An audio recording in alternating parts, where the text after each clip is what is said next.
আসসালামু আলাইকুম। আমি রনি আহমেদ, অবসরপ্রাপ্ত বাংলাদেশ সেনাবাহিনী। আমাকে হয়তো অনেকেই চেনেন অথবা বেশিরভাগ মানুষই চেনেন না। দেশ এবং প্রবাসের সকলের প্রতি শ্রদ্ধা রেখেই আজকে আমি আপনাদের সামনে এসেছি বার্তাবাহক ফাউন্ডেশন নামে ছোট্ট একটি মানবিক উদ্যোগ নিয়ে। আমাদের উদ্দেশ্য হচ্ছে আমাদের এলাকা পাশাপাশি বাংলাদেশের প্রত্যন্ত গ্রাম অঞ্চলের সেই সব মানুষদেরকে নিয়ে যারা হয়তো শারীরিকভাবে অক্ষম অথবা চরম দারিদ্রতার মধ্যে জীবনযাপন করছে অথবা সমাজের কাছে অবহেলিত ব্যক্তি। আমাদের উদ্দেশ্য হচ্ছে শুধু দেখানোই নয়, বরং তাদের পাশে দাঁড়ানো এবং সমাজে তাদের প্রতি দায়িত্ববোধ জাগানো।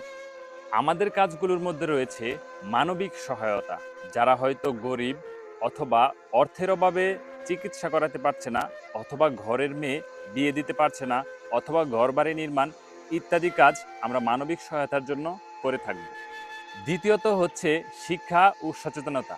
আমরা চেষ্টা করব আমাদের গ্রামের প্রাইমারি স্কুলের ছোট ছোট বাচ্চাদের সপ্তাহে একদিন ফ্রি ক্লাস করানোর এবং পাশাপাশি সমাজে ছোট বড় সকলেরই কীভাবে সচেতনতা বৃদ্ধি করা যায় সেদিকে খেয়াল রাখা। তৃতীয়ত পরিবেশ ও পরিচ্ছন্নতা। আমরা চেষ্টা করব রাস্তাঘাট, বাজার ইত্যাদি পরিষ্কার সম্পর্কে সচেতনতা বৃদ্ধি করা। চতুর্থত অনুপ্রেরণামূলক গল্প।